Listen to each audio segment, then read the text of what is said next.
number 4. So item number 5 on our agenda is to review the Board of Ed FY 2022 third quarter financial update, and presenting tonight is Courtney Laborious, Executive Director of Finance and Business Services for the Fairfield Public Schools. Welcome. I also see Mr. Peterson is sitting at the table. Jeff, nice to see you. So the floor is all yours. Thanks for coming tonight. Okay, thank you, and thank you so much for having us. So we're here to present the quarter 3 results from the financials. It's on page 99 of your packet. Overall, as of the Q3, we are projecting a surplus of $432,200. That represents about 0.23% of the overall education budget.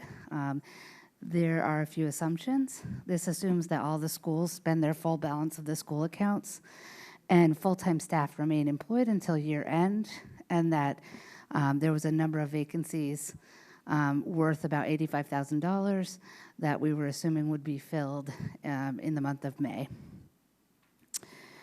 The main driver for the balance is the net result of higher than anticipated attrition, including a greater number of retirees. As we mentioned at a previous meeting, we budgeted for 19 retirees, and this year we saw almost double that.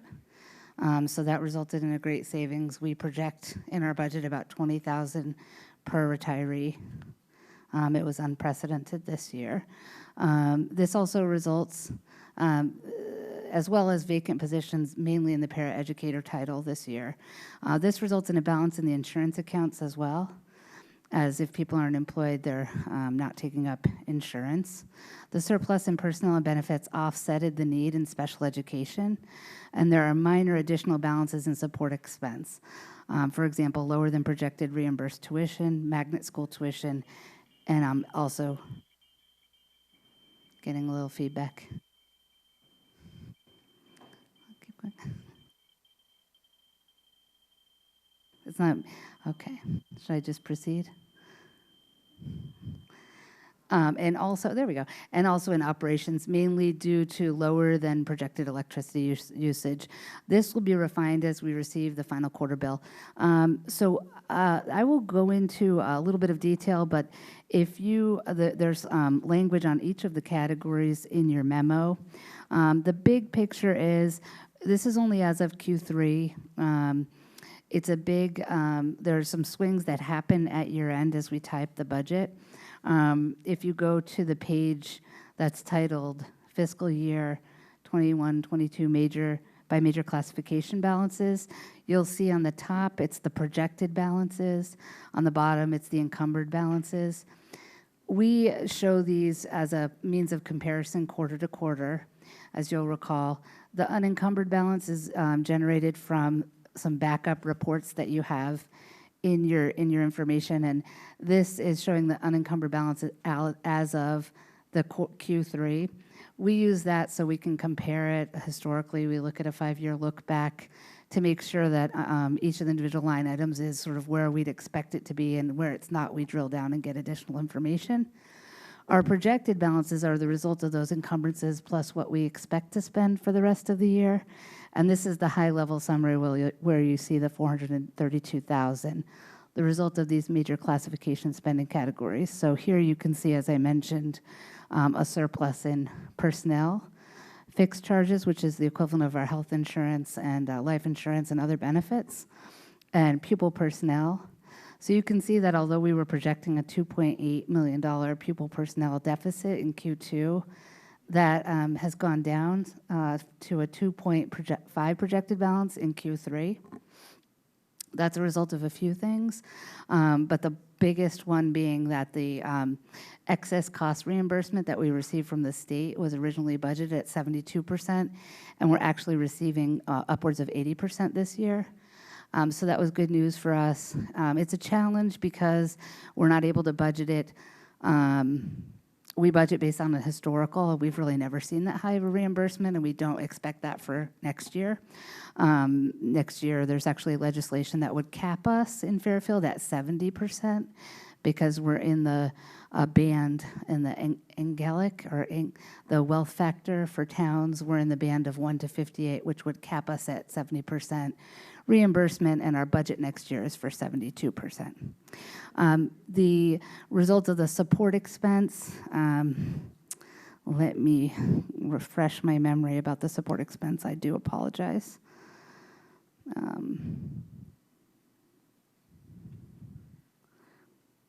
The support expense, I'm going to look at the next page, which has the detail. Support expense is mainly due to professional growth tuition and other HR accounts. So this could potentially be utilized, the balance, when we see the Q4 projection in our legal services account. We've gone a little bit over in legal services this year as a result of personnel changes. Our HR director moved on to another position, and some functions that she formerly performed, we've had to rely on our legal counsel to perform. So that could be changing as we get closer to year end. The magnet school tuition is also driving the support expense balance. It's about $51,000. That's lower than projected enrollment in our magnet schools. Next year's budget does account for that adjusted number. And let's see. I would also point out that transportation, which is in the category of maintenance, operations, and transportation on the next page. I'm sorry, actually, it's part of pupil personnel services on this report. I do apologize. You see on line 18, transportation contract, a balance of about $460,000. That's a big number. That's potentially going to be eaten up. We just saw today diesel bills coming in at $5 and change. Right now, we were projecting at upwards of $3 and change. So that could be going down in Q4, but the balance is a result of running less special education, less buses because of a driver shortage this year. We expect that to change next year. There are courses that have been offered for drivers to accelerate their licensing so that we can recruit more drivers, and we've already seen that happen in our pool of drivers this year. I think the course is done, Angeles, remind me, it's done in June of this year? Yeah. So we hope to see an uptick in the number of drivers we're able to recruit. Let's see. And the final piece that's driving the surplus is on the next page in line 45, 46, and 47. There's a minor surplus in electric, commercial gas, and heat and water. Again, those will get refined as we look at. Oh, I apologize. What page in the actual document, which I have in front of me? I'm not looking at it online, so. Okay. Thank you. The document I'm looking at does not have a document page number. If you just printed out the financials, and I apologize, I should number them next time. It's just after the memo. There's a summary sheet, so that would be page 3. Page 4 is a higher level detail. It's called statement of account. Okay, I have it. Thank you. Okay, you're welcome. And that I'm on the second page of that, which is line number 45. Electric has a balance of $156,000. We are fortunate to be in a contract in electric until December 31st of 2022. And so as a result, we've seen some savings this year, lower than anticipated usage. And so those are the drivers, mainly the transportation and on the special ed side, and then as well as the utilities. Again, it will be refined in Q3, but as of now, we're projecting that $432,000 surplus. And the big picture is personnel had a large surplus because of longer time to hire, greater than anticipated retirements due to this year. You okay? Okay. And so I'll wrap up and then be open to questions, but and the transportation shortfall due to the fact that we weren't running all of our buses this year. And so we look forward to updating you in Q4, and that was where we stood as of March 31st. Okay. Board members have any questions? Mr. DeWitt? Thank you, Mr. Chairman, Mr. Vice Chairman. Ms. Laborious, is there a significance to the red in the backup? There's some numbers that are red and some that aren't. Just curious if there's any significance. If there's not, it's not a big deal. I apologize. That is my fault. They should be in black. It's not because they're not negative. This was my No, staff. it's not negative. There are negatives in the parentheses. Yeah, So, you're okay. right. It's because my staff hard keyed them for me rather than linked them, and so I had them make them in red so I could check the numbers with the backup, and I'd never change it back to black, so I apologize. No need to apologize. My other question, my other question is on line, under personnel services, under line 3, which is sped substitutes.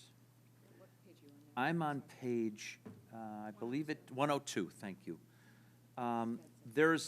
Looks like there's going to be a surplus. It went from big surplus to being overrun, now there's a surplus. And with the overrun in sped being so large, I'm curious how we would be underrunning on sped substitutes, unless maybe all the sped teachers just show up for work, I don't know. Mr. DeWitt, what I'm gonna line ask number Mr. are you Mid- on? What line are you on? Line 3. Sorry, Mr. Walsh, I'm on line number 3, sped substitutes under personnel services. Thank you. Good evening, Rob Mancusi, Executive Director, Special Education. Nice to see you this evening. The only way I can answer that is just like every other area, we've had difficulty staffing all our positions, including substitutes, as a result of COVID. So the reason we have a surplus is we just aren't hiring substitutes? We're having difficulty finding substitutes to fill openings. Do you have a follow-up on that, Mr. Walsh? That question? Yes, Go ahead. my question is, so if you don't get the sped substitutes, then the children aren't learning? I mean, are they learning less? Is the program not as good? Are we going to get sued again? All that stuff. I wouldn't say they're learning less. I said there's instances where we have to contract for services so we can meet the mandates of IEPs. Now, explain this to me. So if we don't have a substitute, whether it be in with the SPED or the non-SPED education, there's no one there to teach the children. So how are they moving forward? How are they not falling behind? Students are always covered. They're always covered by whether they have to share classes because there's no coverage.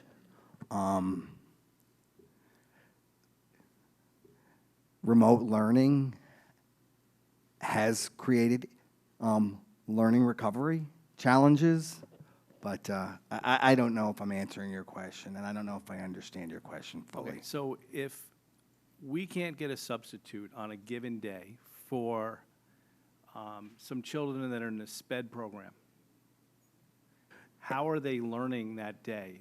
The students that are supposed to see the teacher that wasn't able to be present, whether they're sick or for some other reason, how is that child learning that day? If a student is missing services because we cannot cover, we keep track of that. All our teachers will track lost services, and then we come up with a plan to make up those services with families. And does that plan mean going during summer, or does it mean going during some other period of time? Because then it would appear to me that if you were doing that, you would need to spend that money on a teacher for that, the same thing. So we would spend that SPED substitute money just at another time. Am I missing something? Or we would go through our contracted professional expenses, and that's why that line item in many instances has exceeded what we budgeted for, because that would include makeup for contracted staff that we had to hire to make up for lost services, whether that be in speech, whether that be in, reading tutoring, math tutoring. And what line is that on?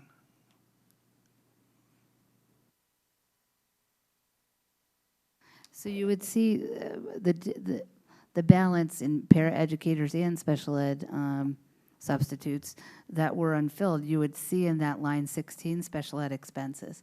So we've had to, Mr. Mancusi has had to contract out services where we weren't able to, so that we can meet the provisions of the law. Okay.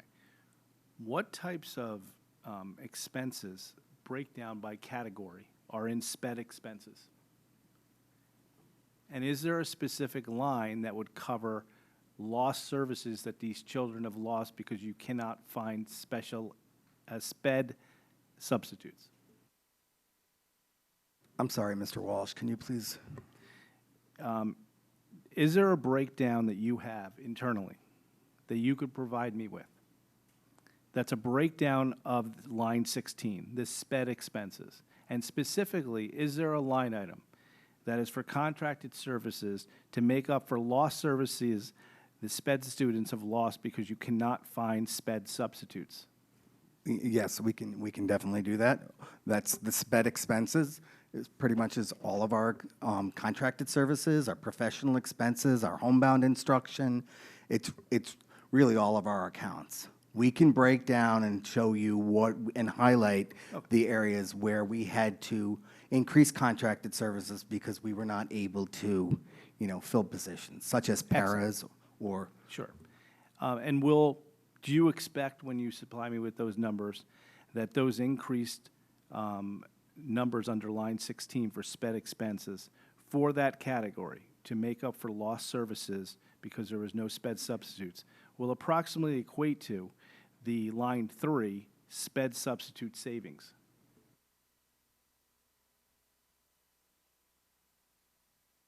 I think it'll give you information, and it's not a one-to-one correlation because there's also paraeducators that were missing that had to be made up with other contracted services.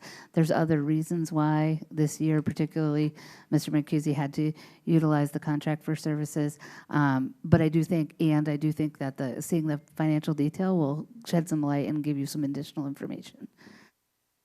Okay, if you can provide that to me, I'd appreciate it, and then I'll direct any further questions later on. to that. So, I'm thank done- you, Mr. I'm Walsh. done with that line of Yeah, questioning. Thank you. okay, thank you. I'm going to go back to Mr. DeWitt because we interrupted him. No, Go no, ahead, that's, Mr. that's DeWitt. fine. Thank you, I'm Mr. sorry, Walsh. Chris, if I No, jumped no, no, in. your follow-up was excellent. So I think what I just heard, Ms. Laborious, line 3, sped substitutes are full-time employees or part-time employees that is paid by the Fairfield Public Schools as a salary employee. But if we can't get those people, we go out to a contracted services, and because it's a contract, it goes under the expense line of sped expenses, which is all our contracts, right? So I understand.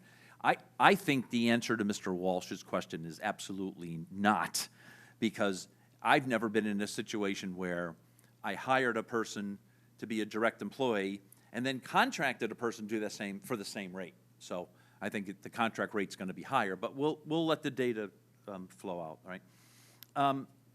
Just in personnel services, it's confusing to me that we're overrunning substitutes, just regular line number 2, just regular substitutes and clerical subs were overrunning by 90,000, but yet sped substitutes are underrunning, you know? I guess, are they a different skill set? Is that the reason for that? You know, well, I'd have to get back to you on that. I don't want to misrepresent. It could be that they're being miscategorized. I will check with Ann Leffert, our interim director of HR, to find out what's the underlying story there. And I apologize, I don't have that for you now. No, that's fine, thank you. And then the other thing that is a little, I have 2 other questions. The thing that's a little confusing to me is line 7. Our sped summer, I don't know what that acronym means, but it looks like a summer school salary. We're overrunning that too. So it seems to, by looking at this, that I got more than enough substitutes. In fact, I'm overrunning the budget. I got more than enough people to do summer school, but I don't have enough people to be sped substitutes. So that's the way it looks. I think the information Mr. Walsh asked for will get me there.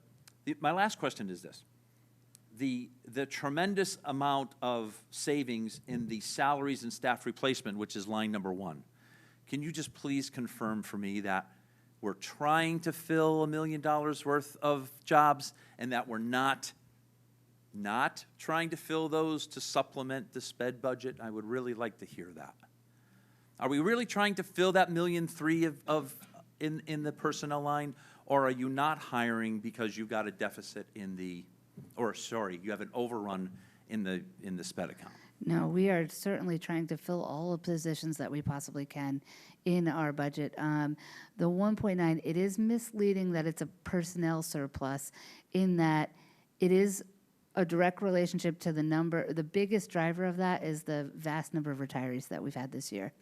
We unfortunately are losing a lot of our brain power. You know, it's not just the people that are way above retirement age that we typically predicted based on our past information. It's people that are at retirement age that are leaving the profession right now at higher rates than we expected. So a really large bulk of that savings, we budget for 370, you know, in savings, 19 retirees. I think this year we saw upwards of 34 this year alone. So, you know, that is a huge driver. We see about 20,000 per retiree in savings because they're at the peak of their scale, and teachers typically come in to our district earlier in the scale and younger in their career, newer in their career, I should say. So we see that savings. So that's a bulk, and also the time to hire. So for us this year, it's taken longer to fill the positions. There's competition. There's less people out there. We're still a very competitive district. We're very attractive, and we've, you know, to work in. And our HR director has done a really phenomenal job doing our recruitment efforts for next year. All of that said, it's taken longer to hire, and those paraprofessional positions have been challenging to fill for our colleagues as well, and that retirement factor. So those are built into next year's budget. And so I hope that answers your question. No, the real answer I was looking for, you did give me. You're actively trying to fill, you know, what I didn't want to hear, and I didn't hear it is, oh no, I've got 1.3 million on hold because I'm trying to cover other expenses. That's not the case here, which is really all I was looking for. At Q2, when we had a little bit of a higher deficit, we were looking at, we did temporarily freeze a few key positions, and those were custodial staff and other I wouldn't say non-critical hires because they're critical hires, but certainly not special education paras Nothing or any affecting teachers. children directly. Correct, Right. yes. Okay, all right, thank you, Mr. Vice Chairman. Ms. Marmion, then I'll get to Mr. Walsh. I just have a follow-up question on something you said earlier. You mentioned that, did the Board of Ed lose their HR person? And have you hired a new person? Because we're talking about the importance of filling these positions, and I just want to know that we have somebody in HR who's charged with that. No. Colleen Deasy, who you may be familiar with, has moved on to another job, and a former staff member, Aunt Leffert, has taken over for her here on a temporary basis. So we are actively hiring, also looking for a position, a replacement for Colleen Deasy as well, permanent replacement. All right, so Ms. Leffert is on the case in terms of hiring these Correct. folks. Okay, Yes. Thank you. And my second question, I just want to go back to the earlier conversation about the special ed substitutes, and when they're not available, you contract out to the special ed substitutes. So my question is, if we're contracting out for those substitutes, it sounds as if we are, in fact, providing the services these children need. I just want to clarify that. Students are going to get the services that are mandated by their IEPs.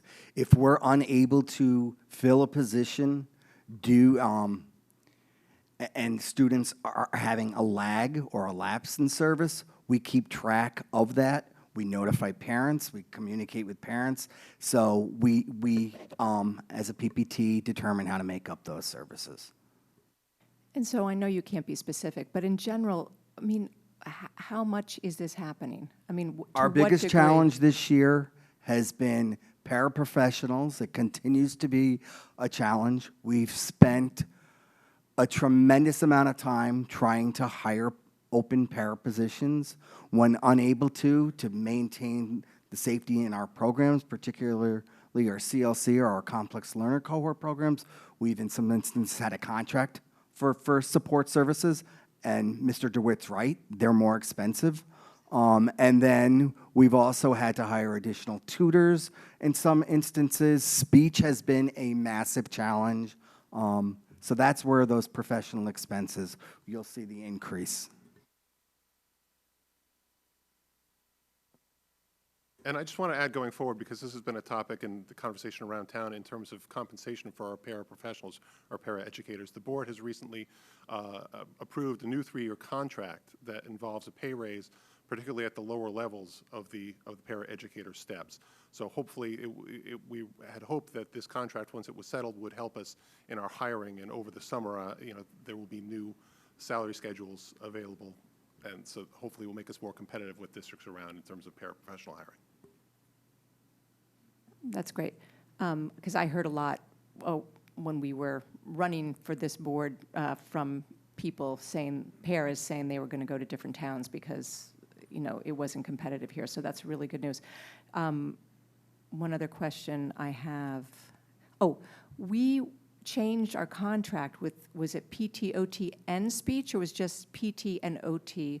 Are we not getting what we need from a speech standpoint, or was that separate? I can't remember. No, we have our OT-PT contract, which we switched to Constellation.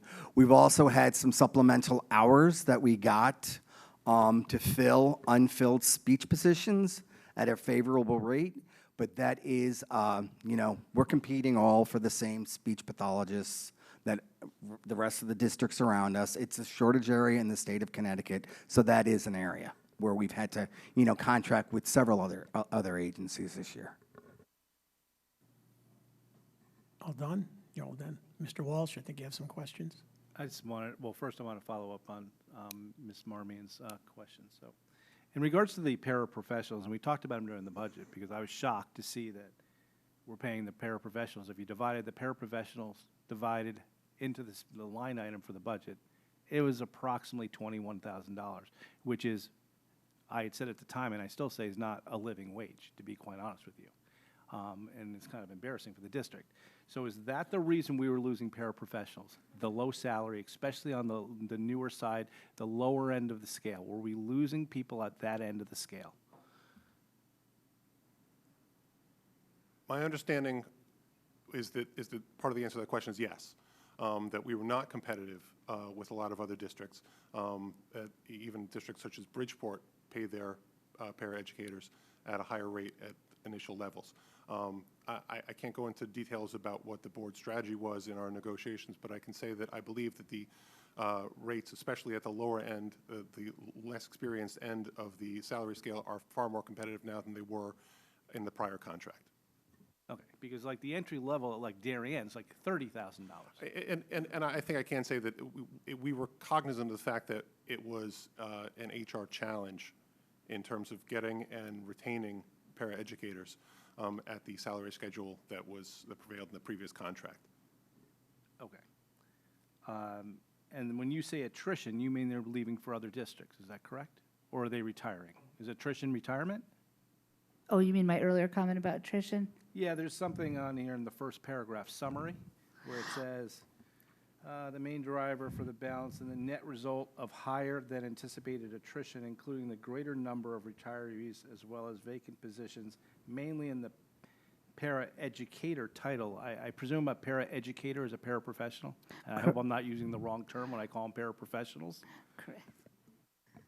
In the new contract that we signed, we are changing the title to paraeducator, which I understand is more standard, is becoming more standard in the industry. Okay. And attrition encompasses all of people leaving and then the time to hire. So we're not seeing people leave the district at a greater rate other than the retirements, but we are seeing when they do leave a longer time to hire. So that longer time to hire to fill the position results in savings greater than we originally anticipated because our time to hire is longer than it had been in the past.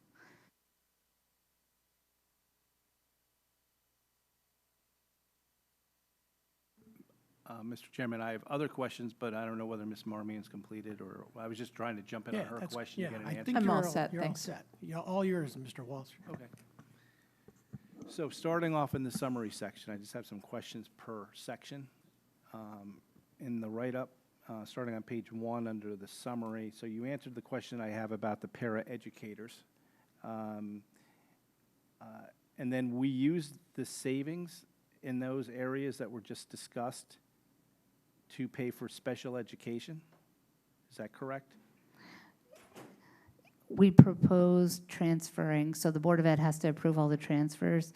And so what you're seeing in the balance, I would say, well, how I would characterize that is we intend to use the savings that we see this year to balance the year-end budget in personnel to offset the need that we have in special education.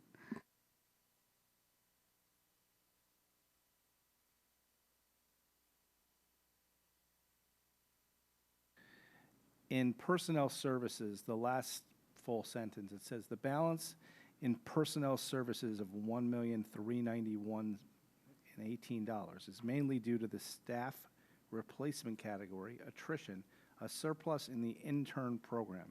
What do you mean by a surplus in the intern program? Sorry, it should say and a surplus in the intern program. So the attrition, as I explained before, which is the retirement and the time to hire, and then a surplus in the intern program.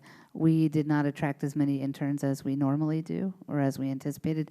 So we had a balance of approximately, I apologize, I'll get to that number, $110,000 in the intern program of a budget of $346,800. So we just weren't able to recruit the interns that we normally recruit. Do you think that's based on how much we pay the interns as well? Or do you think it's for another reason? Like, why all of a sudden are we not seem to be keeping our personnel in all sorts of different areas? I wouldn't say we're not keeping our personnel. I'd have to find out about the intern program. I think it's unique to this year because when I looked at the historical spending, we were spending up to the budget. But I'd be happy to get back to you with that information about what's unique about this year in that program.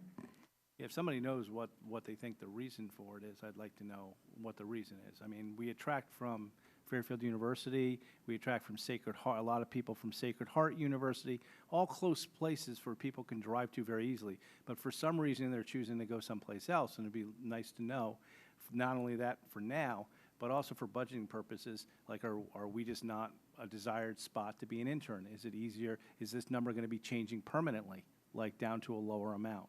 So if you can see what you know about that, that would be great. Sure, we'd be happy to get back to you with that.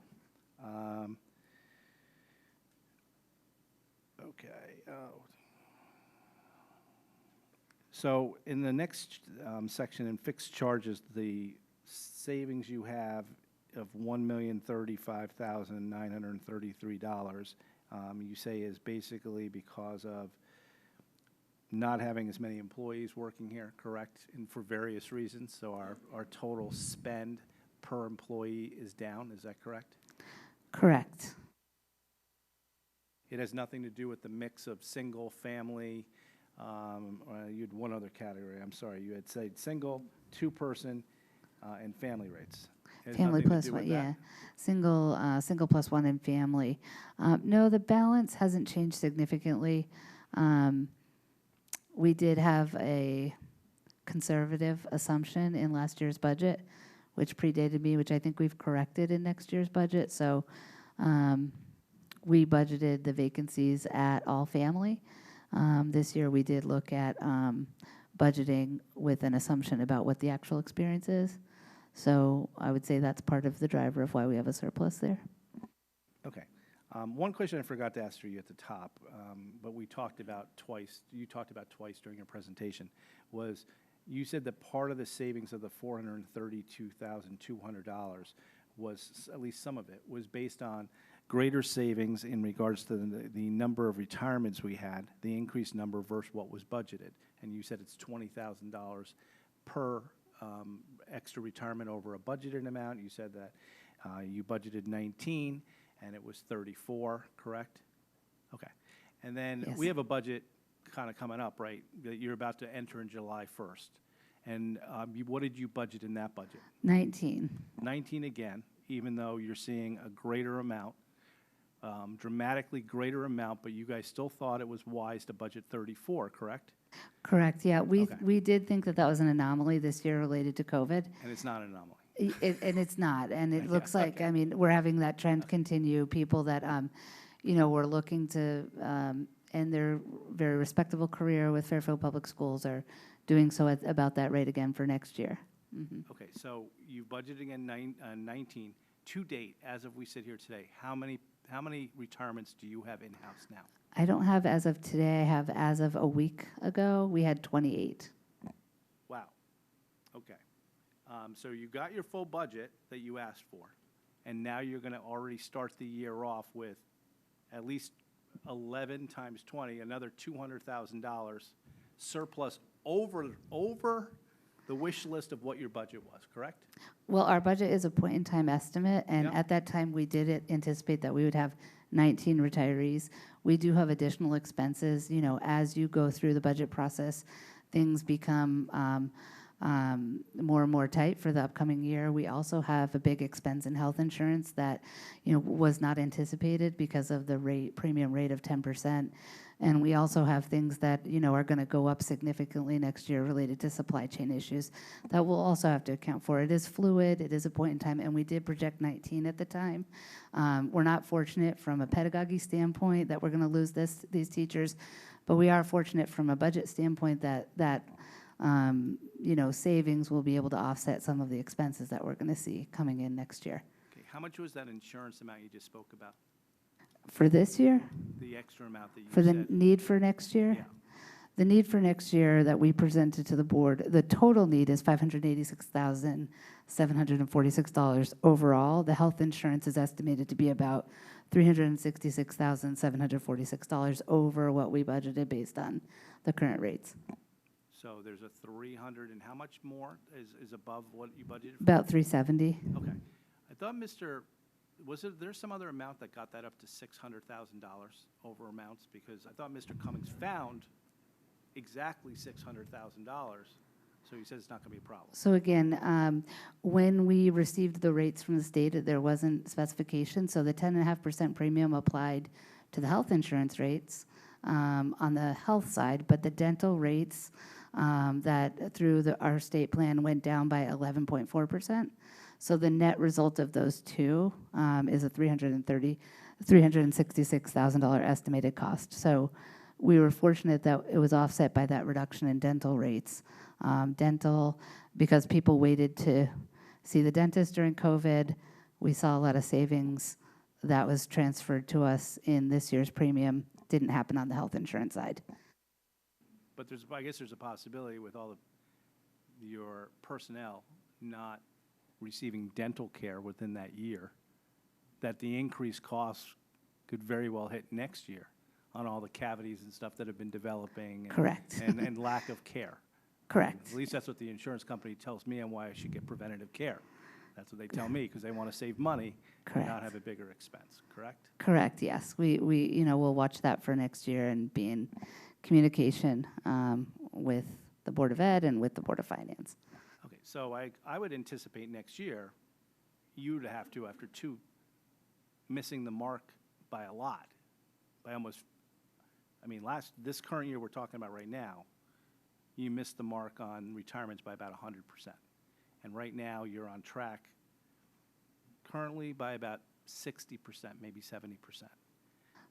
So That we're gonna have to adjust that for next year. Your board's gonna have to adjust it and accept a new reality. our board built the budget with a series of assumptions, and this is unprecedented times. And we do wish that we weren't in a situation where we're seeing an unprecedented number of people retiring from the profession. And I just want to specify here, too, the board has been very specific about this. We budgeted for the number of positions that we believe are necessary. Obviously, we are in an extremely unusual situation in the economy, where in the economy overall, there's 2 job openings for every applicant nationwide. It's a ridiculous situation where we have numerous job openings and not enough people to go around, and geographical choke points with that. So I just want to be clear that we budgeted for the number of positions that we wish to fill, and that we were trying very hard to fill them. And I know that effort is continuing and will continue through the summer. Where it's going to end up, and especially with the retirements, which is another trend that we've seen throughout the economy, people opting for earlier retirements stepping away from the, from the workplace and the COVID environment. We're seeing that. We're a victim of that as well. We're certainly aware of it. I think it's going to create a lot of volatility over the next year, and we're going to need to be aware of that as we go forward. Okay. I'll just tell you my history with this over 20 years. The misses always seem to be one way. There's never been a time that I've seen where the retirements, you budget a certain number of retirements, and that 15 people extra stay. I believe 3 years ago, we were in a situation that was just like that, where we overestimated the number of retirements. So that, I think that's happened in recent memory. Okay, so maybe 1 year in 20. It just seems as though it's overly conservative sometimes, and it helps your budgeting to be conservative because you save money. I'll just say there is a very tight methodology to how this projection has been done historically, and we're happy to share that methodology and open it up to transparency and have feedback on it. It's been accurate for many years, and unfortunately, we're in a time where something's happening that we didn't hope would happen. Okay. I mean, I don't know your business, to be quite honest with you. I mean, but I would have told you, I thought that you heard a lot of teachers saying they didn't want to deal with the problems that some of these students were going through, that it was the hardest years of their life teaching were the last couple of years, and it was time for them to get out. And if there was ever going to be a year that you maybe pump that number up, it probably would have been, I guess, this year. But we'll see what happens. My next question is in regards to the support expense category.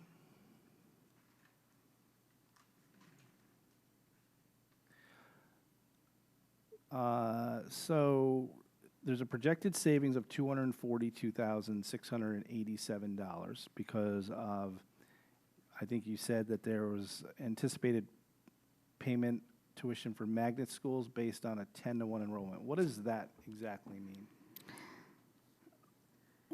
Does that mean that we don't have to pay that tuition because I don't understand what the 10-to-1 enrollment means and how that factors into that sentence. But maybe you can explain that to me and why that helped with the savings. Sure. So we have a target number that we agreed to enroll in our magnet schools by school, and we fell short of that number this year. Therefore, that resulted in savings because we weren't paying for those tuitions. We did make an adjustment for that in this year's budget, and we did speak individually with the schools about their current recruitment efforts before building next year's budget. Okay, so so the 10-to-1 is just the assumption you use in building the budget, correct? The 10-1 was referring to the projection for this year. Or building last year's budget, so you're presuming that you're going to pay a tuition based on that 10-to-1 margin. This year, I can't speak to how the budget was built last year, I apologize, but for this year, I did build it based on what we knew with the very latest information, so including any kids that might have left school this year, looking at the age up of all the seniors and what they thought that they could accept with freshmen. So we had conversations with each of the schools based on specific information for this year to build next year's budget. Okay. And in support expenses, is that where Ms. Deasy's position was? I made a note to myself while you were talking, so for some reason I put the note there, so. The stipend, so Ms. Deasy's position would be reflected in the personnel services, and her position was funded partially from the personnel services, and then for her legal services, she received a stipend that I don't know if it came from support. I apologize that I don't know that off the top of my head, but it wasn't reflected in personnel. It's reflected in one of the other categories. Not a problem. The note I was making to myself was that you said that your legal expenses are higher because Ms. Deasy has left her position and certain things that she did. You have to get lawyers to do that, right? Correct? So in a way, you're saving on her stipend for the legal stuff, which is then should be offsetting the legal fees, the increase in legal fees. You kind of can't have it both ways, you know, you have to kind of like look at both. Just the extra legal fees, there should be extra savings in Ms. Deasy's stipend. We're currently paying an interim finance director a per diem rate. That's equivalent to what the HR direct, you know, what the value of that position is. So that's the reason why there's not savings related to that function, because we have someone acting in that capacity now. She doesn't have the legal background, so she's not doing the same functions that Ms. Deasy was doing. We don't have all the legal bills in yet, so and I don't have the in-house expertise in that area to give me the full projection for year end, but I do think that it's going to be a little bit higher because this year we have relied on our legal teams that we utilized in greater capacity. Okay, does the new HR interim person get the same salary as Ms. Deasy was getting? More or less, or? I don't know her exact salary offhand. I know that it's a per diem rate, and I do know that, you know, she's not getting benefits, so I would assume it would be reflected in that rate. Meaning that she gets a higher rate because she's not getting benefits, correct? I would assume so. I don't know that off the top of my head, but I would assume. Okay. And you're doing an interim, she's getting paid on an interim basis in case you hire somebody full-time, and then you could tell her, bye-bye, we don't need you tomorrow. We have somebody who's now taking the full-time position, correct? I believe she's agreed to stay on for us through July 1, if I'm not mistaken. We are in the process of interviewing candidates for that position. All right. Is the candidate that you're looking for, if you can tell me, are you looking for somebody who's a lawyer who can do the legal work as well? Or are you just looking for an HR director? Because the HR director plus attorney was kind of a new thing. And the town tried to do that as well. We had an HR director that was an attorney who got $50,000 extra. Didn't really work out for us, but we tried it there as well. But is that what you guys are looking for? Or can you tell me, Jeff, has the board discussed that? Is that one of the requirements for the job? My understanding is it's not one of the requirements for a job. That it would be a nice to have and be a consideration in the hiring process, but I don't think that we are targeting only lawyers for the HR position, if that's the nexus of your question. But thank you. That it kind of answers the question. So being nice to have if it's on the resume, but not a requirement if someone applies who's a good HR director that you like. Well, and again, just to specify, Ms. Deasy was able to do a lot of additional legal functions that we did not then have to contract out to outside attorneys. No, I understand. Yeah. That's always the sale, is that you'll save money more than the law firm rate that you're. But as you say, this was our first foray into a combined lawyer HR position. Was it a good experiment, or is you guys not analyzed that at the board level yet? I don't have those numbers for you. We could look at that, I guess. Okay, that'd be great. Moving on to the next section under maintenance operations. You talk about the electric savings, so I appreciate that. And you state, why is we've been in school full-time, right? So what are the electric savings? Was it less air conditioning? I presume the lights are still on approximately the same amount of time than previous years, prior to COVID? It's an interesting question. Lower than projected usage is what I would say. So the usage was based on historical, going back, I don't know, Angela's 2 years, correct me if I'm wrong, prior to COVID. And we got a good contract. I think that might have happened after the budget process. I'm not sure. We're in that contract, thankfully, at this point in time when we're hearing about huge increases to electric. We're in that contract till December 31st, 2022, at which point we'll be going back out to market and be subject to what's going on in the market right now with electricity. So that's why. We only have electric usage as of this Q3 report through, I believe, March 1st. So it'll be refined as we go because... So you think some of the savings might be actually that we just haven't been we haven't received a bill yet for some of the time period. I mean, we've received bills up to March 31st, I believe, 1st for this projection. But so things could happen, you know, during those April, May, June months with electricity. I mean, we have solar now too, so it is a little bit different to project because we only recently completed some of the solar projects. So getting history and seeing how that impacts our electrical usage has been a little challenging. Mr. Papageorge is going to be bringing to the board a proposal to refine how we look at these so that we're really efficient. And it's the next project that we're working on with Mr. Peterson to assess all of our energy and utility usage to really be getting the best price that we can and being more as efficient as we can, both in projecting and in our usage. Not sure why they budgeted a little high this year, but it is higher budgeted than actual usage through March would be why the savings are there. Have we reduced for the 23 fiscal year budget the amount of usage based on the numbers we are seeing this year? We did take into account the solar enhancements as well as, because I believe you pay it down over time. So we believe we've budgeted appropriately for next year. Now, it will be a challenge in that we're out to contract mid-year. So we didn't build a cushion in the budget. We will need to come up with that elsewhere in our budget as it comes up. Okay, thank you. In regards to your other sentence, in regards to the discontinuation of the contract you had, I presume you're talking about the gas contract based on the, where you talked about distribution and, I guess, transportation charges, but why was that discontinued and why don't we have another contract in place? So this is the natural gas contract that we're referring to. So we go directly to market with the supplier now.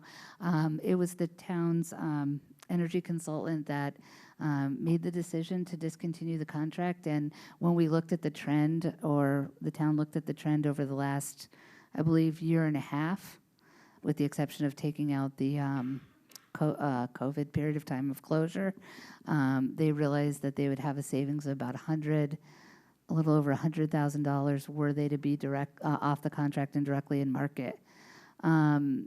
We have agreed with the town to review this again. It's a challenging time right now when the market is doing what it is. That said, we're talking to colleagues in other municipalities to find out if another consortium might be the way to go. Our energy consultant said with natural gas, it's almost never the way to go with a contract for various reasons in Connecticut, specifically related to our gas utility. So, but we're going to refine that and look at it more carefully. But once you're out of contract, you have to stay out for 12 months. So that'll be coming up at the same time when we're looking at the electricity contracts. And if I could just add, I asked the exact same question in our board meeting, as somebody who watches the prices of energy every day. So Courtney and I will be dealing with this in our finance committee and looking into it a little further as we approach that, the end of the electric contract and whether the being out of a gas contract is preferable. So it's absolutely something we're aware of, is what I wanted to mention. Okay, if somebody, maybe Jeff, you can update us. It doesn't have to be in the next 6 months or so, but sometime during the year. I'm always concerned with these solar contracts. They all seem great, and this even happened at the town level when audited. They all seem to be great things, but after all the expenses, you don't really get the savings everybody was talking about. You just never I'm not saying never. We rarely have seen them. I've rarely seen them.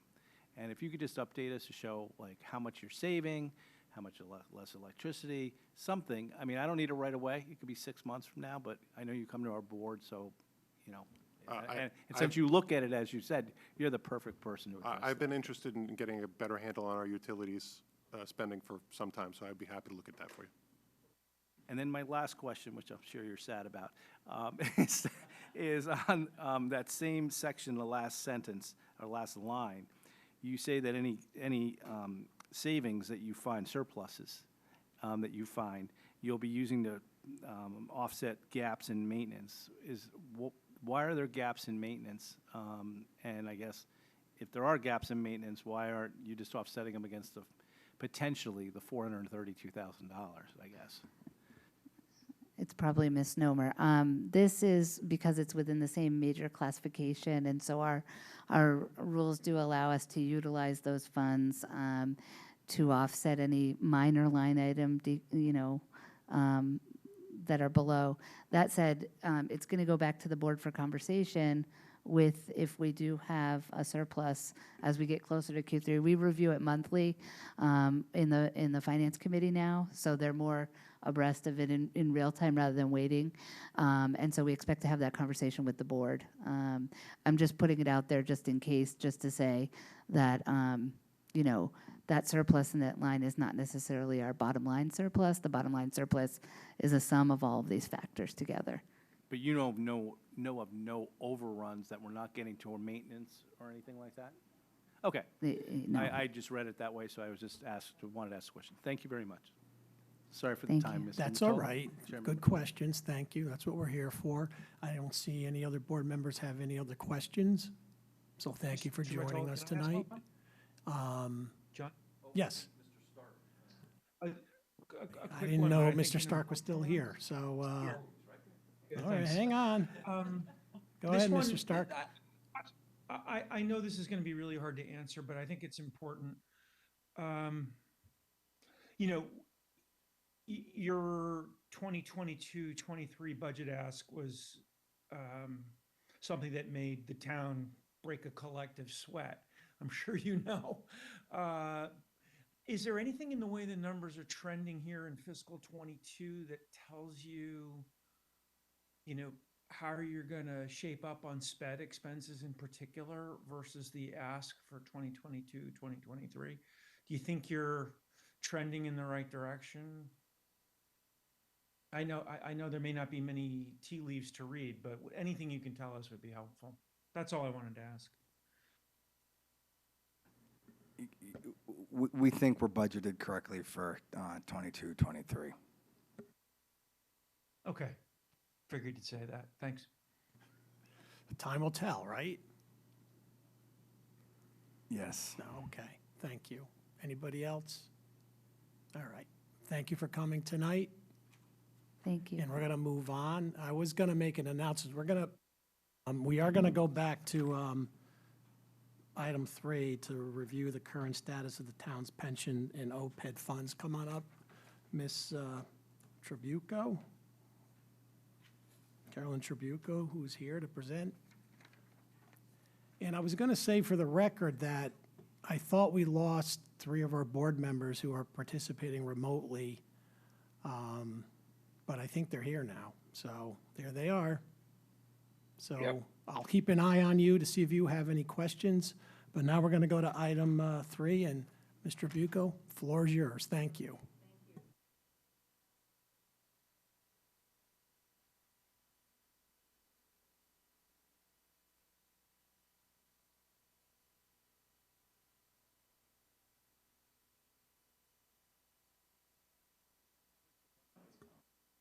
Oh, You have to push it. There you go. all right. Thanks, guys. All right, there we go. So page 9. We'll start with pensions, and then we'll go into OPEB. This is the March 30 quarter results update for you. So market value of the pensions came in at $465.1 million. The performance over the 3 months ending March 30th was down 4.01%. The performance of our fiscal year to date was up 0.65%, both in line with our composite benchmarks. The allocations, as of March 30th, equities represented 52.5%, split 60-40 U.S., non-U.S. Fixed income, 32.6% of the pension, split 70-30 U.S., non-U.S. 8% invested in private equity, 6.1% in real estate. As you might recall, when I was here last, and thanks to my colleague Eric Newman for coming in my place last quarter. I was here 2 quarters ago. I mentioned that we had made some changes to our allocations then. What we did to refresh you of that is we reduced the equity exposure from 56% to 50. We increased our fixed income exposure from 30 to 35%. We increased the private equity exposure from 7.4 to 10%, and we maintained real estate at 5.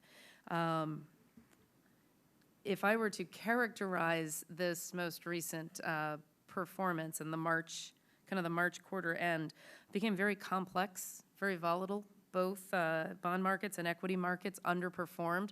Interestingly, they underperformed about the same amount, which is highly unusual for the markets to have been that correlated. The big issues that are confronting the markets, you know them, you've heard them today. They're not just supply chain issues. We've got interest rate concerns, inflation concerns, and geopolitical risk, particularly with the war in Ukraine. So difficult time for the markets. To remind you, we're not tactical. We don't trade our positions. We're long-term investors. We work closely with our OCIO Vanguard to make sure that we are appropriately allocated for the market conditions. We've decided, at least at our last meeting, to maintain the allocation we have, and we're staying focused on the long term. If I can take questions on pension, or we could go to OPEB, do them together. Carolyn? We can do questions now. Go ahead, Mr. Yeah, I don't mean, if it's easier for you to go all the way through, I'll wait till the end, but it's. Well, we run the funds pretty similarly, Sure. right? So generally, so it might make Okay. sense to do Go them. ahead, then. To do them both. Yep. On OPEB, which is on page 13 of our presentation, market value of OPEB came in at $76.2 million. 3-month return on OPEB down 4.3%. Fiscal year-to-date return up 0.04%, which we will call flat, both in line with benchmarks. The allocation of OPEB, 71.7% equities, split 63% U.S., 37% non-U.S. Fixed income allocation is 19%, split 70-30 U.S., non-U.S. There was no previous private equity investment in OPEB. We've allocated to 10%. It's going to take us some time to get there based on capital calls. And so it's a pretty de minimis amount for that March quarter. And real estate, 9.3%. Well, the same macro factors affected OPEB as pension. And again, we didn't make any changes to our allocation. If I could just touch on some general items, and then we can go to Q&A. General items, we made that transition of our actuary to Milliman. It's complete. From our perspective, it went very smoothly. I hope that you found them as helpful and professional to work with as we did. We're in the process of moving our pension administration services to Milliman as well. That's going to take up to a year.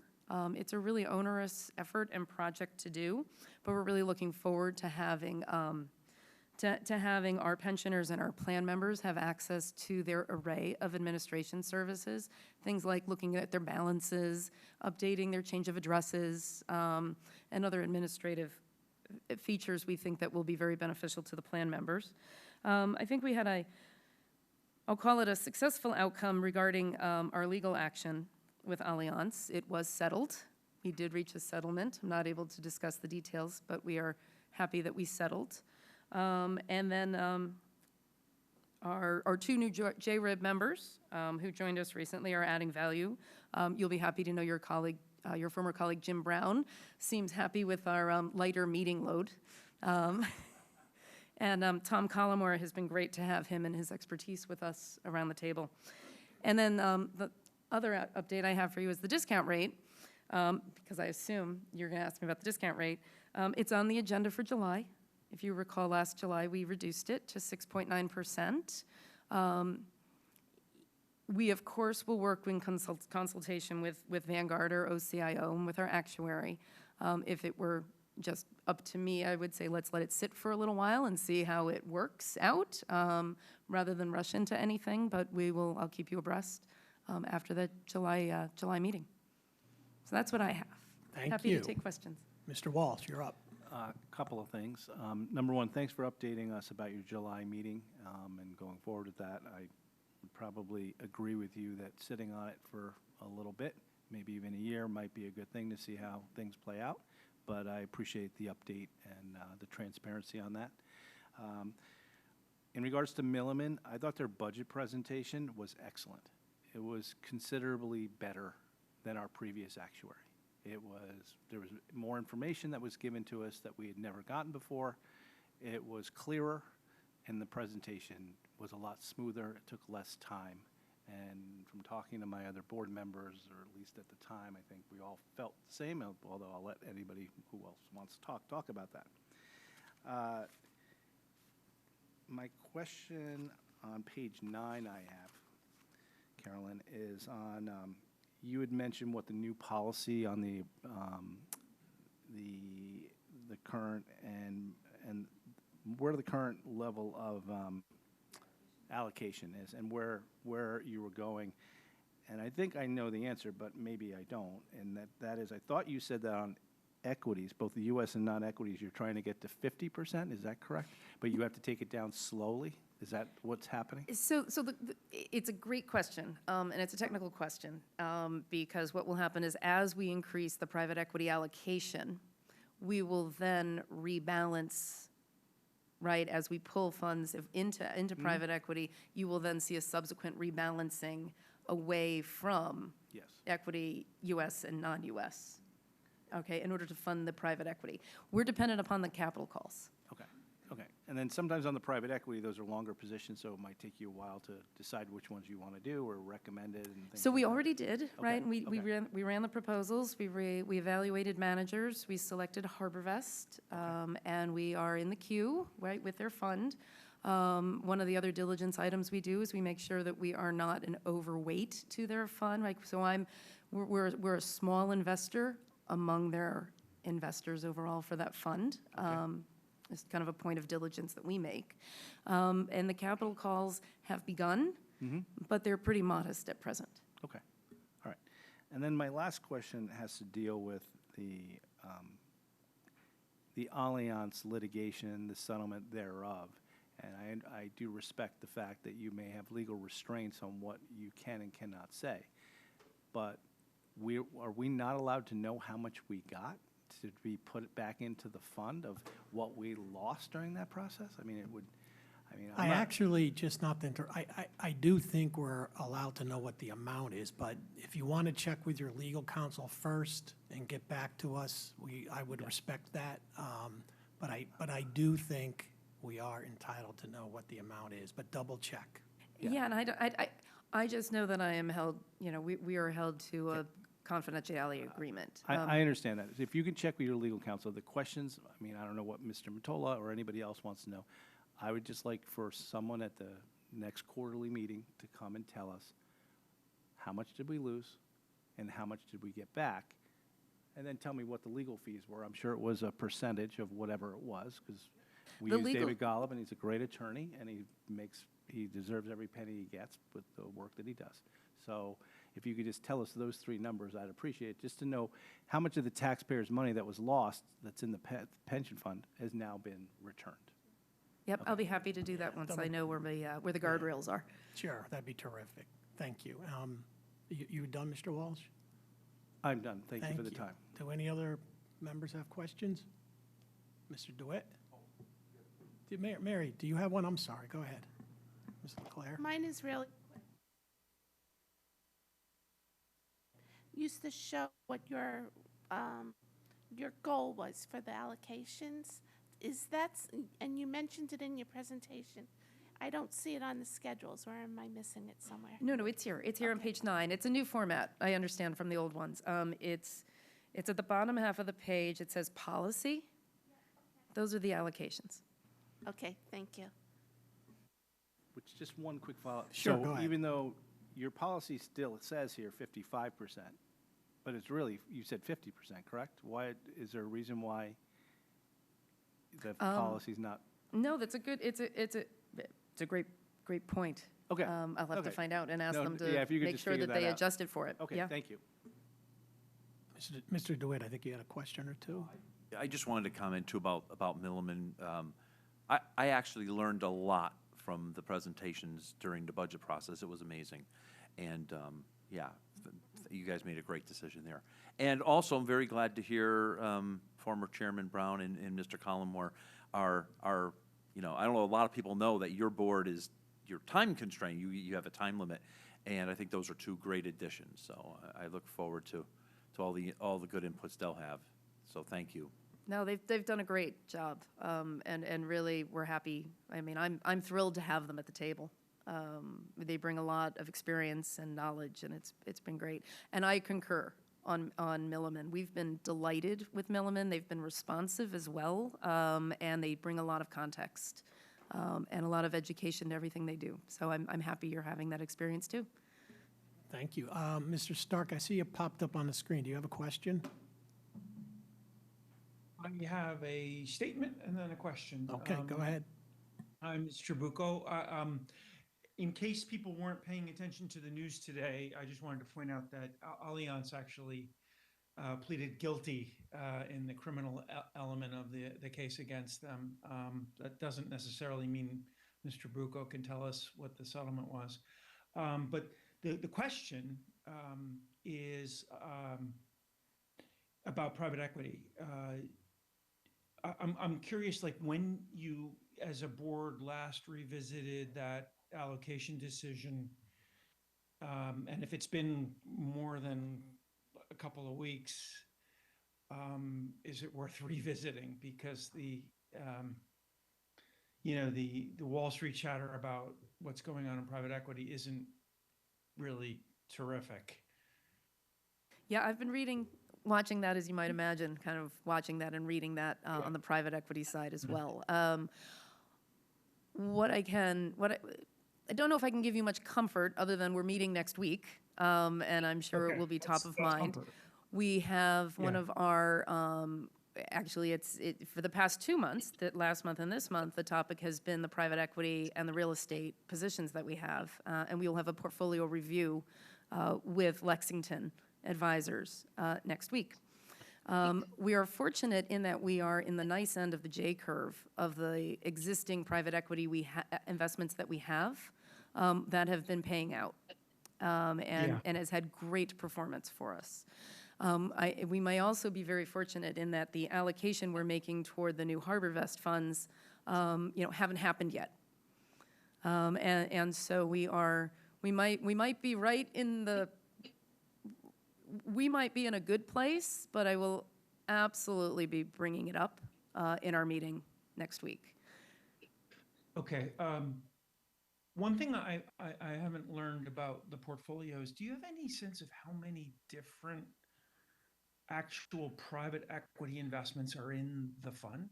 Like, Yeah, how many it's there. separate It's actually there in your handout. I didn't, because I ran from home over here, I didn't bring the full presentation, but it should be just after pages 9 and 10, 11. There, we have a page that has the private equity positions in it. Oh, it counts the number of companies. Okay. You feel. Oh, but within that, the Williams. portfolio companies, we don't know. I don't know off the top of my head how many portfolio companies are within each of those private equity fund of funds by those vintages. Oh, you don't know how diversified those pools are? No. Okay. Well, No. in your meeting a week from now, I'm going to overstep here and suggest you just. And then maybe if I look might, for that it's very diversified. and then if I might kind of give you a little more color on the Allianz. I can't talk about the settlement, but I can talk about the partnership that we had with the town on that. So if you recall what happened in March of 2020, when the market really collapsed, right? That particular fund didn't perform the way that it had intended to, or we had been told that it would perform. And we moved very quickly with the help of the town and attorney Jim Baldwin to redeem from that fund immediately.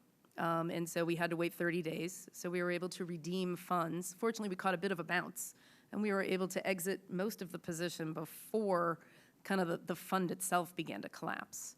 And so it was quick timing and terrific coordination between the JRIB and the town to be able to exit as much as we did. And then the balances kind of came before settlement, and that's the part I can't talk about. Thank you very much. Thank you. Any other questions? I see Miss I just have, oh, no, go. Ms. Charlton, go ahead. Thank you. Hello, Mr. Rucco. Just a point of clarification on Mr. Stark's question about revisiting the private equity allocation. I thought I heard you say, and maybe I misunderstood, that we had already made commitments to those funds and we were just waiting for capital to be called? Or is that just for part of the allocation? Can you just So it's for sort part of the explain allocation. this? That's for Okay. part of the allocation. I mean, we made an allocation of, the allocation is 10%, right? We've committed to HarborVest for a certain amount, but not for the full 10% in light of the distributions we're receiving from the existing private equity funds. Right, so there's always a little bit of money in motion. Gotcha. Okay, that was it. Thank you. Did you have a follow-up, Mr. Walsh? It's just more of a comment. I just wanted to thank Mr. Bucco for coming right down here. As soon as we started having technical difficulties, I'm sure you didn't plan on leaving your house this evening, but thanks for coming down here. And also thanks for the additional information regarding the Allianz matter. Thank you. Yeah, thank you very much for coming down in short notice like that. It's very much appreciated. My pleasure. You can go home now, unless you want to stay. I think I'm gonna go home now. You guys, it's been a pleasure. I would go home too, so we'll see you. Thank you. See you next quarter. Bye-bye. Okay, we're going to move to item number 4, and it's to hear, consider, and adopt a bond resolution, a resolution appropriating $1,094,485 for the cost of the replacement of the HVAC rooftop units at Fairfield Ward High School Fitz House, and authorizing the issuance of bonds to finance a portion of such appropriation. Can I have a motion? Mr. DeWitt, can I get someone to second it? Mr. Walsh? Okay, it's before us, and we're going to have Mr. Papageorge, Executive Director of Operations for Fairfield Public Schools, will present along with Board of Ed Liaison to the Board of Finance, Jeff Peterson. Floor is yours. Thank you for coming tonight. Go ahead. Good evening, everyone. Thank you for having us. As you said, before you is the bond resolution for $1,094,485,000. This is to replace 3 of the 4 Fitz House air conditioning units located at Ward High School. One is a 40-ton unit, 2 are 30-ton units.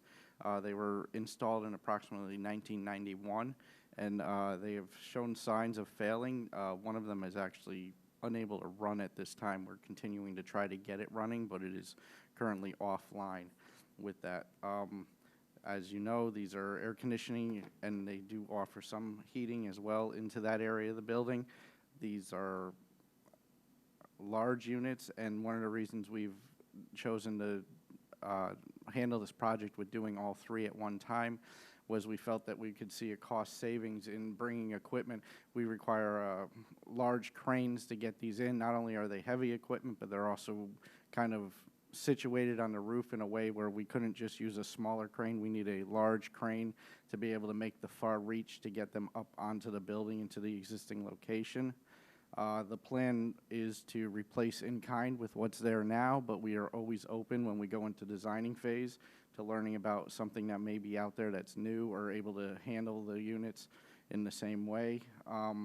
We also carry contingencies in there for steel work in case the new units don't sit directly on the roof curbs, so we have the steel contingency in there as well for design and architects.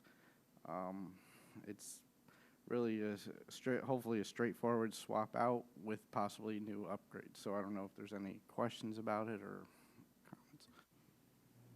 So, yeah, I'm sure there'll be some questions. I'll start with Ms. Marmion.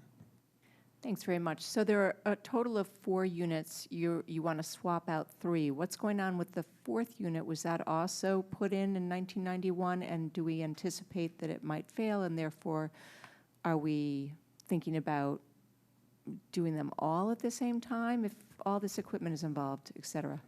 The fourth unit was replaced approximately 3 years ago. That's great news, and it's doing okay? It has surpassed our expectations to date. Okay, good, thank you. Go ahead, Mr. Walsh. Thanks for being here, Mr. Papa George. And obviously, I think you've kind of presented this matter now a couple of times before us, so there's not as many questions, I guess, as we had. But I just wanted to go back to one of the questions and one of the things I think you and I discussed at I can't remember when the last meeting was, but it was within the last 30 days, I would think. But so I understand one's just not working really at all. The other one's starting to fail. But you had mentioned that there was one unit that was going to be replaced at the recommendation of our HVAC company, even though it was operational, correct? No, not that it's operating, but it's not operating correctly, and we can't get boards or equipment to keep it running. So our concern is when it does fail, we are kind of sitting with a unit on the roof that can't do anything. And you want to save on the crane cost while the crane's on site to be able to just replace it, correct? Which seemed Correct. like a Single good idea. mobilization for crane equipment, for utility workers, for the HVAC companies that are doing the install swap out. And what's the crane cost approximately? Is it on here? I don't have the breakdown of the cost. Okay. I can tell you off the top of my head, it's approximately $250 a day for a small, like the typical you see just pick, or quick pick. Sure. But we're talking Super large one, yeah. yes, and it's and for two reasons, as I mentioned, the weight of the units plus the situation where Fitz House sits, the tree line, the back parking lot, we need to be able to reach far over the roof, so it's not just a quick straight up. Okay.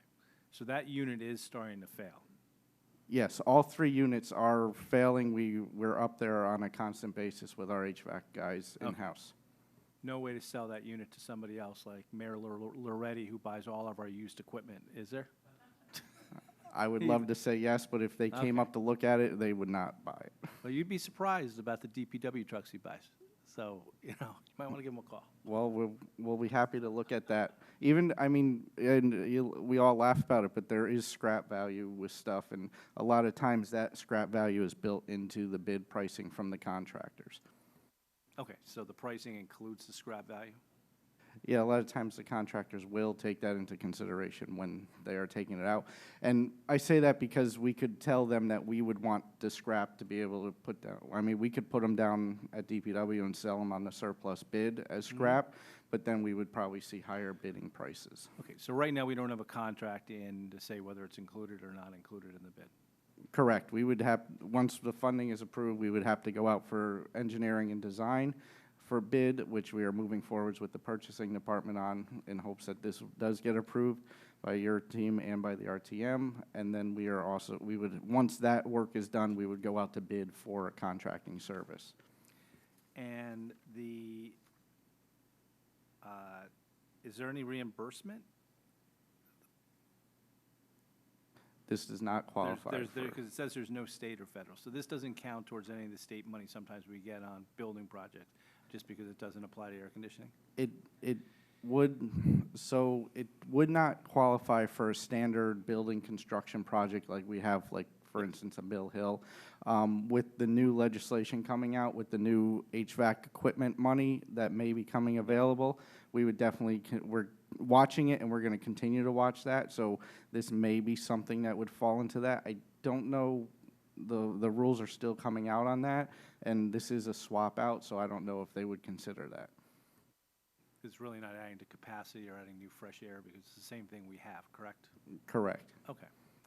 And that's all I have. Thank you. Thank you. Ms. Marmion, go ahead. I just want to ask you about the timing. It's a very, I mean, we're mid-May. You want to have this, you want to bid this out and get these folks in over the summer and have it operational in the fall? Is that realistic, given all that we've heard about contractors being super busy, booked ahead, supply chain issues, et cetera? That is a very large concern of ours, so that's why, as I mentioned, we've been working with purchasing to be ahead of the game so that we have this, actually, we have a pre-bid walkthrough for this design portion of this set up for tomorrow with purchasing at the school. So we would, once funding is available, we would be able to run with this. But even with that being said, we're still looking at possibly this being delayed and worked over the summer. Or again, we've talked about the possibility of maybe doing the crane lifts and then working second shift to get them re-hooked up once school starts again. The biggest concern would be obviously the crane lifts we can't do when there's a building is occupied, but a lot of the work once the new units are sitting on the roof can be done either second shift or during school hours, because a lot of that work is done on the roof and not in the building, so it's not disruptive to the classes. I see, thank you. So I would just ask that if this is approved, down the chain, that you keep us updated in terms of the timing of whether or not this is, actually going to happen during the summer. Thank you. We can definitely do that. Any other questions? Seeing the WebEx people, I don't look like it. Do you have a question, Mr. Walsh? I'm I just sorry. have a question Go in ahead. regards to the ad alternate. Can you just explain that? 'Cause I just don't understand it. It's on bid proposal form I see.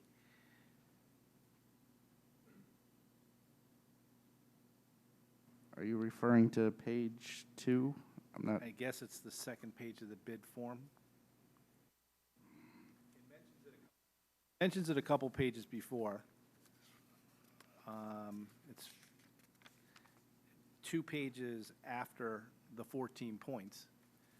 A form, that piece of paper, a document that looks like this, it mentions an ad alternate for $14,400. And then when you go to the bid proposal, try to get more detail. It talks about the 14.4 about halfway down on the bid proposal form. It says add alternate number 1, contractor shall furnish and install a new steam fin tube radiation along the north wall of the cafeteria, connect to existing steam supply at one end. And I guess the question I have, is that for heating or is that for the air conditioning? I'm not sure where you're getting that from, and it wouldn't even, the cafeteria wouldn't even tie into this, so we may have So let me just, something across there. Mr. Walsh, your question is related to mine. There is, in the backup that was given to us, there's Fairfield Ward High School cafeteria air conditioning material. Is that supposed to be part of this? No, that, yes, I'm sorry, that is a completely different project. Okay. I don't know why that is attached in there. Yes. It was interesting. Yeah, I was like looking at it. No, not at all. I don't know where that came from. I was going to ask that question next, so, okay, thank you for clarifying. Any I other- apologize for that. It's not in my book. We try to so- read the stuff. I don't always get there, but. Yeah, Yeah, and There's a lot I of couldn't stuff find it about in my book, so I'm not sure how it ended up there. Not a problem. any other questions? Okay, so I think we're ready to vote. And we do have the bond resolution. I guess I'm supposed to ask, it's a voting matters, any public comment on this? I am looking, I don't see anything. So we're ready to vote. I'll read it one more time.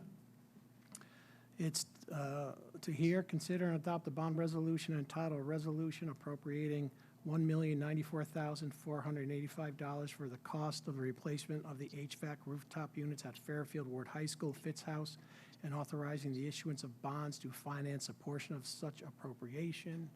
A motion, Mr. Walsh, seconded by Mr. DeWitt. All in favor? It's unanimous. It's Craig, I'm supportive. Okay, it's unanimous. Everyone at the meeting is, yes, 8-0. And a Thank barking you. dog, sorry. Let's move on to the next item. We're down to number 6, to review the town fiscal year 22 third quarter financial update. We have our CFO, Jared Schmidt, and our controller, Caitlin Bossi, will present this, and they're here in person. Thank you for coming. Right. Page 108 in the backup. Thank you, Mr. DeWitt. So the floor is yours. Thank you, Mr. Chair. Good evening, everybody. I just want to make a quick opening statement. Caitlin's going to do a lot of the heavy lifting here, so. But just to kind of put this in perspective, because it's easy to look at these numbers and to get excited, and it is generally it's good news for us. But it's the main thing to keep in mind is that, especially knowing that a lot of the positive variances on the revenue side, so much of it, and a huge portion of that is the overdue tax payment from one property, which was in the amount of $6.8 million this year. And so, and there's a couple other, just kind of one-shot things that are affecting this projection: the DPW utility loan, ECC change.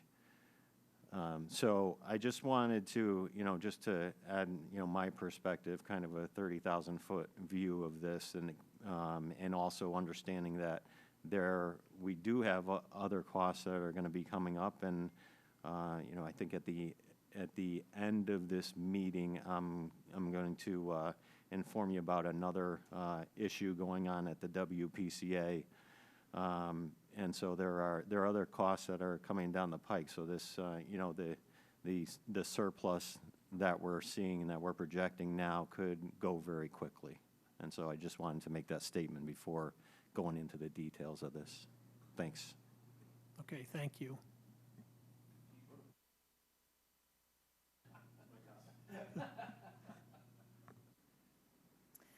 Hello there, everyone. We could start with the schedule that you guys are all used to seeing, the projected net estimated operational variance as of March 31st. So as Jared kind of alluded to, there are some minor swings, but if we just look at the bottom line, we had like almost a $10 million expected increase in fund balance as of Q2. We're only slightly, about $400,000 under that as of Q3. So things are pretty much holding steady. Some variance between lines, so we can start with the revenue. As Jared said, we're still projecting almost an $8 million surplus on the revenue side. Starting at the top with the current prior year levy and interest, we're keeping that around the 7.8 as well, same as Q2. Again, the $6.8 million check is basically the bulk of that, and we are trending about 0.25 basis points higher in our collection rate than we were last year at this time. So that's favorable, and the intent to lien notices go out in May. So we're projecting some favorability there as well. So with the $6.8 million check already in the bank, we're expecting another $1 million or so over budget for the current prior and interest. So no variance from that line from Q2. Moving on to investment income, we've all kind of been watching the markets. Feds have raised interest rates recently. We had $1 million unfavorability as of Q2. We're projecting that slightly bigger loss going forward. Again, it's some of our investments that are coming due, and we're just not able to reinvest at the higher rate that they were getting. So we're going to watch that closely in Q4. And as you guys, I think that you've been aware of, there's an RFP that's going to go out for all of our general fund cash. So we're going to kind of do what we did on the pension side and get an advisor for all of it. And hopefully we'll see some favorability from that going forward in the next year. Conveyance. Conveyance is a little bit more favorable. In speaking with our town clerk, she's increased her favorability from 750 to 850. As you guys noticed, the interest rates, the refinancing is going down, inventory's low, but she did have two really large sales that came in. The Whole Foods Shopping Plaza sold for $58 million early May, and a large apartment complex generated like $233,000 also in conveyance. So she's comfortable with the 850 as a favorability on the conveyance and the recording fees that go along with that. So that was good news going forward on that front, even with the refinancing going down. The next one, building permits. So this one's new this quarter. I want to state it is a conservative number. We're saying around 350 or so unfavorability, which is not just the building permits, but the mechanical, the plumbing, and the electrical as well. They all kind of go hand in hand. I just use building permits as the major line item. I did have a conversation with Sean Reed the last couple days, and he's pretty comfortable. We might need budget, so again, it's kind of conservative. There's a 4-story medical building at Black Rock Turnpike that may or may not land in this year, and so that's about a $180,000 to $200,000 permit fee piece. There's a 72-unit apartment building at the Metro train station, which I guess is phase 1 of that whole complex being developed, so that he definitely expects to come in this fiscal year, and that's about, the construction value is about $11 million. The building permit fee alone is $136,000, and in addition to that, that doesn't include all of the trade permits, so that's going to be slightly north of that as well. There's a new dorm, one going in at Fairfield U and one going in at Sacred Heart. The Fairfield U one has already been through code review, so he expects that one to come in next week. And the one at Sacred Heart, he told me, is waiting on a sewer report, then that's going to be submitted as well. So even with those coming in, with the medical building, we're not sure when that one's really going to land. We did put a negative 350 on there to be conservative. We're watching that one closely as well. So that one is a new number. So again, it could be just a conservative. You know, the building permit budget lines are about $3.1 million, so it's slightly, you know, like 10% or so. Again, just being conservative, I wanted to kind of put it on the watch list for you guys, just in case we don't hit the budget for in Q4. ECC subsidies. You can see my footnote. We're expecting a little greater loss on the revenue piece, which goes hand in hand with the expense savings, because Westport, I do not believe, is joining the center prior to June 30th. So that 827 goes to $1,060,000, which is the state little portion, and the Westport New Canaan piece.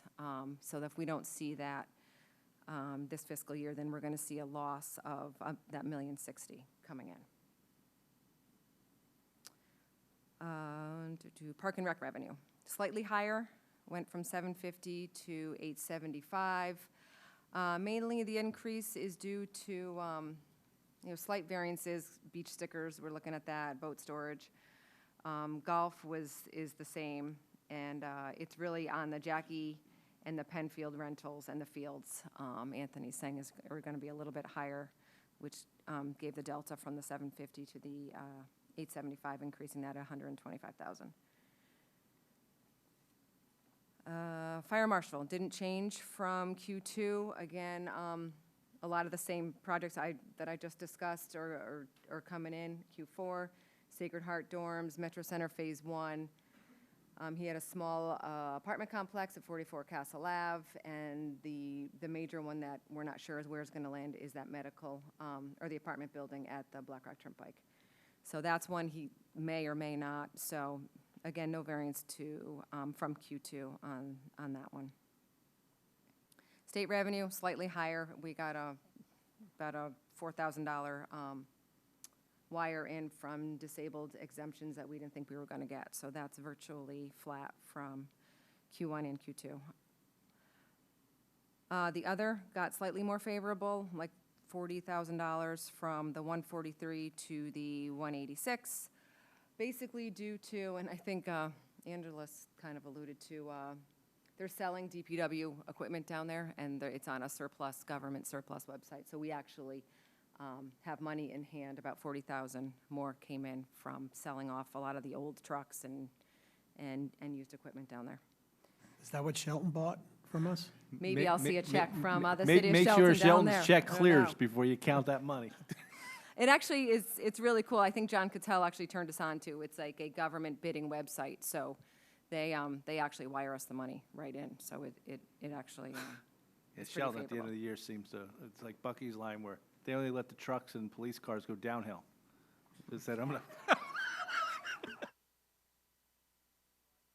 uphill. So that's it on the revenue side. Again, slightly unfavorable, about 800,000 from Q2 to Q3. Some things a little bit more favorable, but some we're being conservative and slightly bigger loss. Does anyone have any questions on the revenue side? Just a couple questions. So on the conveyance tax, thanks for the summary and thanks for telling us about a couple of those large sales that we didn't expect. Just off the top of my head, that equates those two commercial sales to 500,000. So maybe the town clerk is seeing some lower numbers as well, because it only really went up 100,000, even though you're telling us about two sales that have gone. Basically, we've made $500,000 conveyance tax we didn't see coming, or she didn't see coming. So maybe there's a little lightness on the other conveyance taxes or something. Well, no, the conveyance, there was 233,000 from that Alto Apartments, and Yep. the Whole Food Shopping Center gave us 144. So that's what, 400,000? So, yeah, slightly less than that, like 377. So, Okay. so I think she's seeing a dip in the refinancing and maybe the inventory. Sure, okay, good. And then my only other question, I guess, would be on the building permit side, because our building, the head of the department says we might be able to get to his number. He's just not sure, I understand that. But I presume you must be looking at where we were last year at the quarterly from this time period. And do you have concerns based on the numbers you're seeing coming into where we should be? I'm actually looking, I looked at the budget, so in fiscal '22, the budget's about 3.1, almost 3.2. So as of May 5th, we've collected 2 million, so we're at 65%.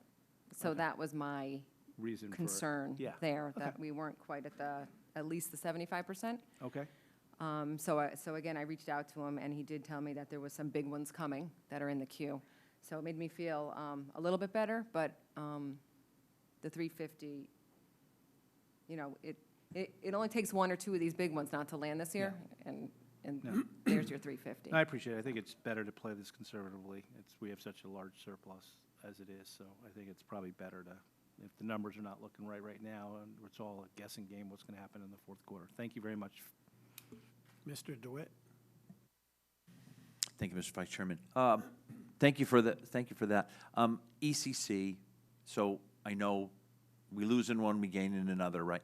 But, and I really don't want you guys to go into detail about why this is happening, because this isn't your responsibility. My question is, are we worried that this is going to affect the budget starting in July 1st? So if we don't think this is going to happen by June 30th, and I don't know why, and Mr. Vice Chairman, I would like someone to tell us, you know, what's going on with that, because we haven't hit any of our ECC dates, as far as I know, right? But do you have any concern that as of July 1st, the budget that we've, you know, just put into effect a couple of weeks ago is going to be affected by that? So we did reach out to the police department recently just to say, hey, we know what we think is going on this fiscal year, you know, so is it going to impact next year? I did get a little statement from Deputy Chief Broderick. He said, it looks like Westport Fire has an anticipated changeover planned by the end of July. Okay, keep that in mind, Westport Fire. Westport Police has a transition plan in place to join Fairfield sometime near the end of September. So the answer to my question is, it is going to impact our budget next year, because we had anticipated that we were all going to be done with this by the start of the fiscal year '23, right? So there were several IT issues that were recently resolved by the control group, allowing Westport to begin training while still in place in their current environment. Fairfield Police and Fire are both currently fully operational out of the new ECC center without any issues. So, you know, we do have that separate, you know, remember you moved ECC into a separate fund. So it sounds like it will impact a little bit maybe for the first quarter. But good point. It will affect that self-sustaining fund, so it'll be, yeah, understand. Right, and there's going to be, just like it shows now, you'll see an impact on revenue and expenditure, which You should roughly net out, right? Right, so yeah, yeah, yeah. The impact won't be huge. Okay. on that- I would on that just, fund. you know, again, me personally, I'd kind of like to know what happened here, because, again, like I said, I don't think we've literally, listen, I understand everything, there's a reason for everything, but I literally don't think we've made one milestone date that we were supposed to, so if we could ask.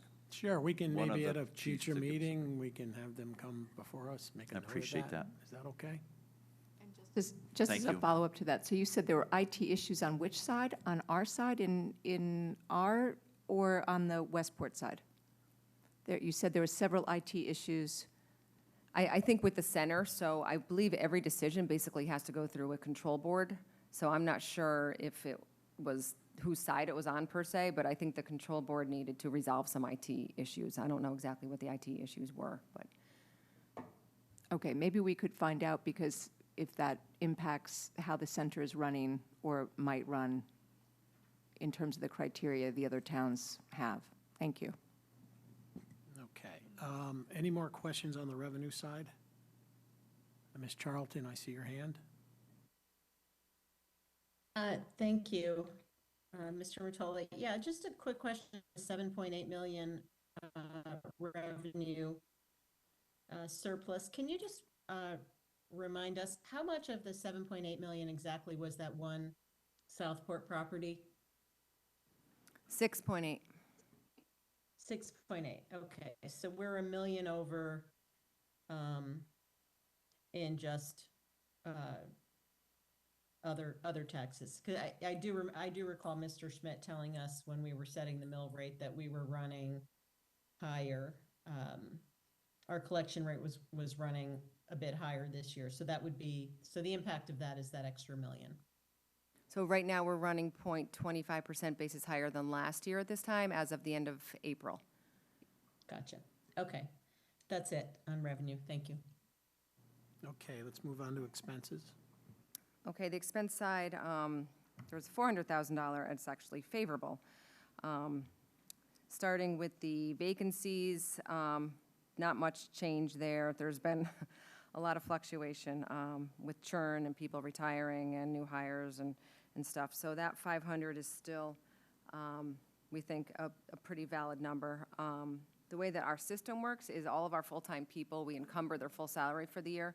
So you kind of see what's available in every department, given any active employees that are out there. So there have been there's been a lot of turnover, but don't forget, when people leave, they get paid out their vacation time as well. So that eats into that budget line as well. But we're still comfortable with the $500,000. And a quick little list of vacancies that I put together recently, given everything that's gone on. As of now, a couple IT positions that you guys know about. There's a vacancy in HR. There's 2 laborers in DPW. There's a mechanic down at DPW. There's currently 9 police officers, but again, a lot of this is churn and retirements going on. There's 2 in engineering. There's the DPW finance position. There's 1 sanitarian, and there's 2 full-time nurses at this point in time. Again, things change when jobs are filled and people leave, but so that, in addition to people leaving and vacation payout, is all netting to about a $500,000 favorable variance in the full-time salaries. Park and rec expense. Can I just say, hold you there, just one question. You mentioned the HR position, that's the risk management position hasn't been filled, correct? What about Mr. Hazelkamp? He resigned like 8 weeks ago. Is he still here? Yes, he's still here. What's his date? Did he tell the town when he's leaving? I mean, it's a long, drawn-out situation. And what's causing it? I don't know that there's a date certain yet, and we need to have somebody in that position until we fill it. And so, yeah, I've just never seen a We don't- drawn-out we don't- situation we don't- like there's this where no, someone there's no resigns and then definitive there's date like right now. no position. And are people interviewing for this position? yes. Okay. You can keep on going, go ahead. Just to follow up on that quickly. So he's still a full-time employee. He's not being paid as a contractor, right? Okay, thank you. All right, go ahead. Park and rec expense, slightly higher due to the increased revenue as well. Part-timers up at the golf courses. ECC, we kind of touched on more savings there due to the timing of the Westport coming on board. The utility loan stayed the same, that's set in stone, and the other got a little bit more favorable, like 170,000. Basically, a lot of little accounts, and maybe 55 or 60 of it is due to part-time payroll being more favorability, and again, probably due to hard time finding people. So that gives us a subtotal of about 1.75, which is about $400,000 more favorable than where we were at Q2. So if you net the 800 unfavorable with the 400 favorable, that's giving us a slightly lower $400,000 expected increase in the fund balance of the 9.6.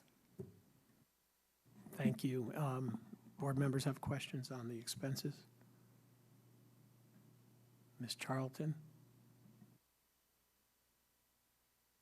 Thank you, and thank you for the summary, Caitlin.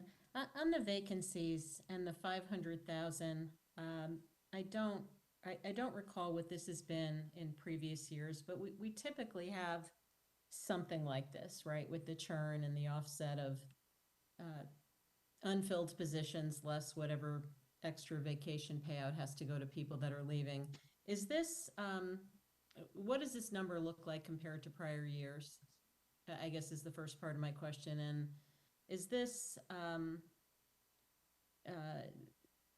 I know we don't build this into the budget, right? We anticipate that all positions will be filled all year and that we don't have any impact from vacancies. But what does this number look like in comparison to, or how does this number compare to prior years, I guess is my question. I would say the last 2 years have been a little bit difficult with the VRIP plan that went on last fiscal year, and now we had some reorg this year as well. You know, I don't know off the top of my head. I can go back and run this easily, but if I had to guess, this would be in the ballpark of where we were with people retiring at a higher salary and then a lower step maybe position coming in to fill that salary.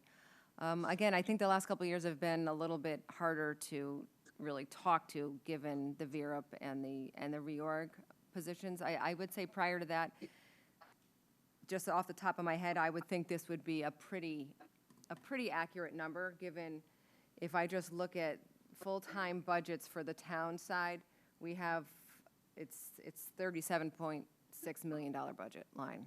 So 500,000 of that is, you know, I would say that might be kind of typical. Okay.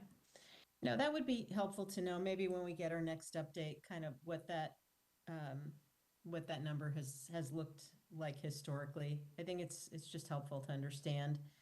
And I do think it's appropriate to not budget for vacancies because, you know, they are unplanned and you know, we need to have the money in the budget for everyone we intend to hire. And I think it's the same at the Board of Ed as well, but it would just be helpful to understand kind of what that, you know, typically trends at it, you know, particularly since in this case, I mean, we've been estimating this same $500,000 since the beginning of the year, or since Q1, I should say. So if you could just get back to us next time on that one, that would be great. Thank you. Sure, just for the record, I mean, I don't think we budget for vacancies per se. I think they just kind of pop up throughout the year. No, agreed. Yeah, I said, I know we don't budget for vacancies and I don't think we should. So this is just something that is typically falls out as a surplus. I mean, I think it's handled the right way. I'm just curious as to whether that the level of surplus that's generated from the vacancies is consistent with what it's been over the years. Thank you. Any other questions? I'm seeing none. Thank you for presenting tonight. And we'll move along. I believe we are at Item number 7, to hear an update from Board of Finance Purchasing Policy Committee, and Mr. DeWitt is going to give us an update tonight. Yes, thank you, Mr. Vice Chairman. The Purchasing Policy Committee, so just to be 100% clear, we have not met. The Purchasing Policy Committee is Ms. Charlton and myself. And since I updated the Audit Committee, which was a month ago? 3 weeks ago? 3 weeks ago, right. We have received a new version of the policy in work from Mr. Centofanti. I think we got that Monday, right, Ms. Charlton? And I forwarded that information on to the Board of Education. In fact, I was speaking to Ms. Laborious and Mr. Peterson about that tonight. So, status is we do have the most updated version of the policy, and again, this is literally like 24 hours old. So the Board of Education has that. I sent a note to Mr. Bremer today, who was unfortunately not at work. He was sick today, and requesting that we have a joint meeting with the administration, the Board of Ed, and our committee to we can go through the policy, but what I really want is I really want a timeline. When we think we can accomplish this.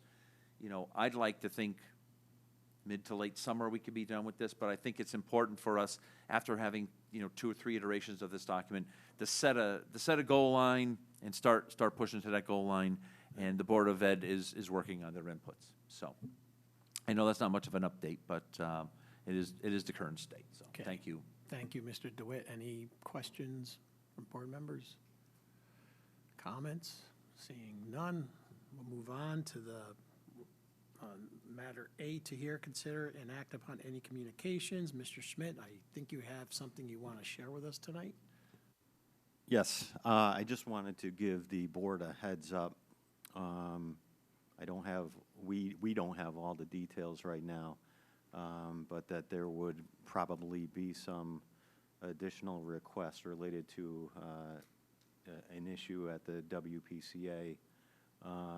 Had to do with their digester. I'm not even going to attempt to really explain what that is, except that it processes the sludge, and so the issue was that there was a buildup of pressure, and you've probably seen the tanks. These are the large concrete tanks with the steel cover on them. There was a buildup of pressure, and the cover on one of the tanks didn't completely blow off, but it came away from the concrete surface that it was anchored to with bolts. And so those bolts popped off, some of them sheared, and so there are going to be costs related to that for a few different things. One is going to be the processing of the material that's in there. Another one will be the transportation of the material, the disposal of it, and also fixing the facility, and fixing if it needs to be fixed, fixing the cover, possibly fixing the concrete tank, and more. And so we are working hard now to get an RFP out for a few companies to quote on,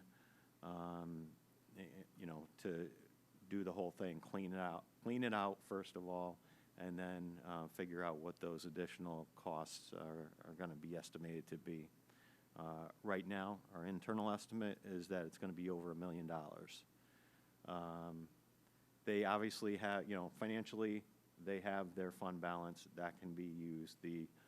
So the only thing is going to be they don't have the money to spend right now, and so the request of the board would be to authorize the expenditure of that money to the extent that their current budget doesn't accommodate it.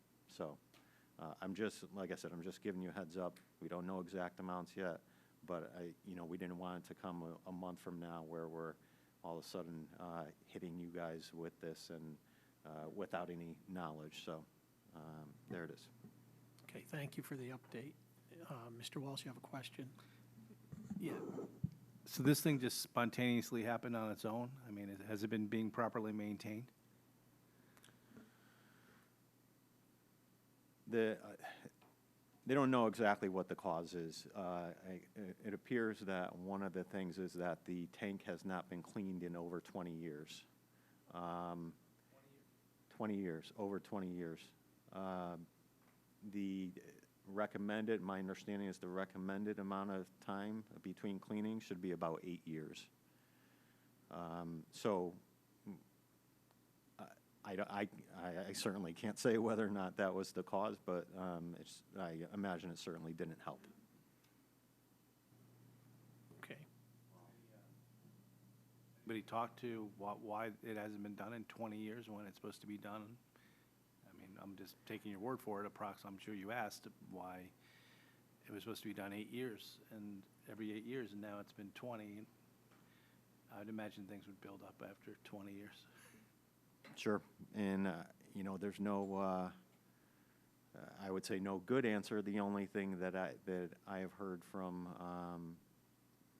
people that I've talked to is that there was concern in the previous administrations going and asking for money to do things like this. There was sort of a, I don't know if it was a culture or what, but there was department heads could be concerned about asking for the funding. Ms. Merriman, you have a question? Yeah, hi, thanks. So how many digesters do we have? I don't know the answer to that. But I can tell you that they are processing the waste that's in there now. They're just doing it differently, and my understanding is that it can't be. I'm not even going to go there because I don't want to misstate it. They come up with an alternative way to process what's in there now. So it's not a. I think there's multiple digesters inside each tank. There is a digester. There's an overfill digester. Well, my question is this an issue with the other digesters or tanks? Again, I don't know that they haven't been cleaned either, and that this might become an issue and an expense. So we need probably more information in terms of what's going on with the other tanks and digesters, et cetera. Absolutely, and we'll have that. And I've been talking and working closely with John Bodie. As you all may remember, he just took over a few months ago from the previous director, supervisor. And so, we're talking about things like that and making sure that there is not just how do we deal with this issue now, immediately, but going forward, that there's a plan in place to make sure that maintenance is happening, that if there are sensors involved, that sensors are being tested so that, we can be relatively certain that they're not going to fail as well. Thank you. The only other comment, and I'm just going to make it, is that you mentioned people might have been concerned about coming forward in the past, but it's been 2 years with the new administration, so we would all expect that maybe the culture's changed, maybe it hasn't, but why hadn't people come forward in the last 2 years? Do you know what I'm saying? I mean, something's going on where we're not maintaining or we're not being forward-thinking in terms of what's going on. Yeah, I do. I understand what you're saying, and I can't explain it. I'm just conveying to you what I was told. Mr. DeWitt? Yeah, I think I see Ms. Charlton, too. Yeah, and Ms. Marmion's comment is relevant on the other tank because now it's doing double work, right? Because it's now processing 2 tanks worth of stuff in one tank. But my comment is, I'm really surprised to hear that the WPCA doesn't have $1 million laying around, that there is no contingency, there's no risk. I mean, I thought they had a cushion. I don't know what the right word is. I don't want to use the wrong word, right? But I'm really surprised to hear that they don't have those funds available. I mean, even if they needed to come to us for something else. So is there no contingency or no risk fund available in the WPCA process? They do, if they have a contingency built into their budget, the contingency is for salaries. Beyond that, they do, as I mentioned, they do have a healthy fund balance in the multi-millions of dollars. That's not the issue. The issue is, and it's more of a process thing, is that at some point, because it's not that, whatever spending is going to need to take place as a result of this is not authorized at this point. And so we would have to come to you, WPCA would have to come to you to get that authorization, whether it's coming from wherever it's coming from. If it's coming from their fund balance, that's where it's coming from. But they would need that authorization to spend the additional money. So we're not going to bond for this probably. Is that what you're saying? Or you don't know? I don't think so, you know, unless there's some kind of surprise in what's discovered when the work is being done. I didn't No, mean to interrupt. I'm I'm sorry. not, no, I'm acknowledging what you're saying, like, why would we bond this? For a one-year bond? I mean, you know, but they have to come to us if they want to use their fund balance? I thought it was a self-sustaining fund. Or it had to come to us to use our fund balance. You set the WPCA budget. Yeah, the yeah, board yeah. of, you know, all the boards do, so they would have, in order to appropriate more money, they would have to come to the boards to do that. Got it, okay. And, okay, so To use their it would fund come from their. To use their fund balance. It would come from their fund Yes. balance, okay, all right. Because I was going to say, where's this coming from? But it is coming from their fund balance. They just have to come to us to authorize the use of their fund balance Yeah. within the self-supporting document. Okay, Presumably, it would come from their fund balance, yeah. got Yes. it. Yeah. Okay, understand, thank you. Thank you. Ms. Charlton, you have a question? I did, thank you. And, and thank you, Mr. Schmidt. Couple things. You know, one, and I don't expect you to answer all the questions tonight. I appreciate you're still trying to gather facts, but, and Mr. Walsh said, maybe, I think he was the one that phrased it, do we know what happened? And maybe we don't have a good answer for this, but, boy, I gotta tell you, the one hypothesis that you threw out there is really not a good answer. And I hope that that's not the answer that we get, someone blaming cultural issues for not wanting to step up and say that maintenance needed to be done, because that is really unacceptable. Also, it's been a long time, and 20 years spanned multiple administrations. So I do want to make that point. It also sounds like, at least from what you said, that we've got to now relook at this and make sure we have a proper maintenance plan in place, which implies to me that we did not have one, which seems to be the problem here. So I don't know how that works, but I think that's something that's important to understand in terms of planned maintenance, how that's done, who owns that, who's in charge of it, and how we make sure that something like that survives changes in personnel and changes in administration, and we don't have it, you know, blow up literally into a larger problem. So I think that would be important to understand when the, you know, the request comes back. I think my last question was partially answered because you mentioned, you know, the question came up about bonding, and I don't know, it sounds like some of this expense is cleaning and transportation and removal of materials, which doesn't sound like a bondable expense to me. The repair of anything else or the replacement of anything else with the equipment or the facility, I'm not sure about that. I don't know, but I guess you're going to come back to us on that. I did want to ask, though, because you alluded to in the beginning of the conversation, when you were talking about the $10 million surplus, that could disappear quickly, and you referenced that you had something to tell us, which I guess is this. Were you alluding that this would be paid for out of the town surplus? Or did I misunderstand that? No, I wasn't Okay. saying that it would be paid out of town surplus. I was just using that as an example of something unforeseen that could come up.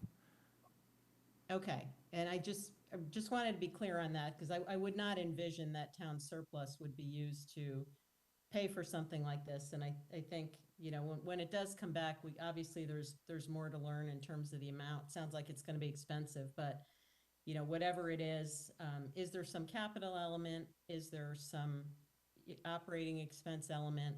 How does it, where does the money come from? Fund balance, et cetera, their fund balance. So we'll, you know, we'll wait to hear more, but obviously, I understand your point that the key thing is to get money authorized so that necessary repairs can be made.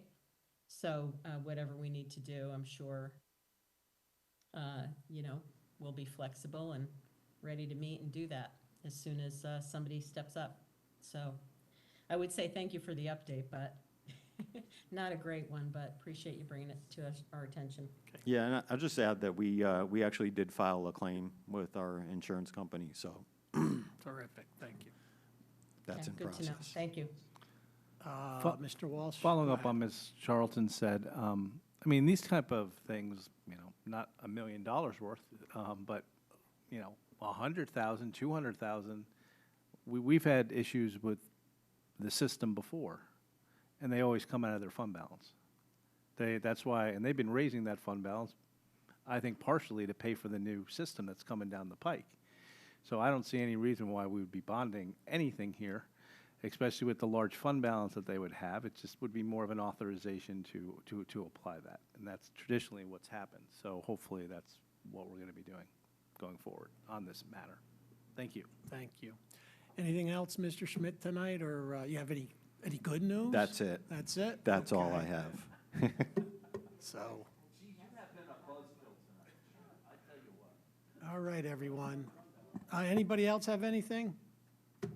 Okay, I'll entertain a motion to adjourn. Ms. Merriman, seconded by Mr. DeWitt. All in favor? Thank you, everyone. Thanks for tonight's meeting, and Thank you. we figured out the technical kinks. We'll see you all soon. Thank you. Well, we missed Ms. Charlton.